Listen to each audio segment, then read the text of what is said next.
You're watching an SAP TV video podcast from TechEd 07 Las Vegas.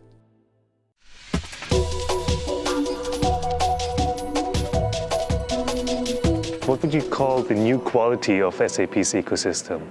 Number one, I think the interactions of our partners in the ecosystem into SAP is really woven into the fabric of what SAP is doing at all levels.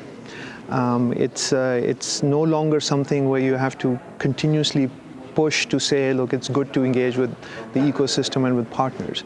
So I think there's a fundamental embedding of our engagement with the ecosystem into SAP. I think that's one big change.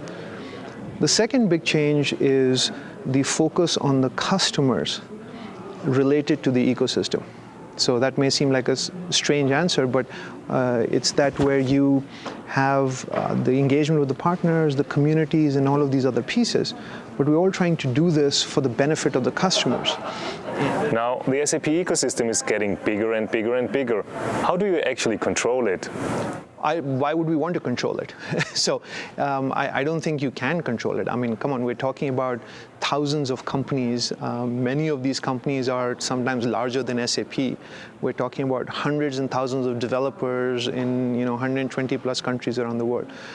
So it's not at all about controlling it. It's about enabling and encouraging that ecosystem. The customer focus is going to be very important. IDC, one of the interesting reports they wrote was about the customer-focused ecosystem. And they pointed out that SAP was an innovator in customer focus. I love that line because I think it shows that people are starting to think about how this ecosystem provides value to customers. So I spend more and more time with customers explaining how, in addition to buying SAP software, they can benefit from all these different activities and forums and solutions that they can benefit.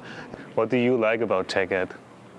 It's the realization that the world, and I said this when we launched Coil as well, that you've got all these individuals that are building their career from a very personal perspective. They're building their career by working on SAP products, by learning how to do them, and they go back to their own company's customer or whatever.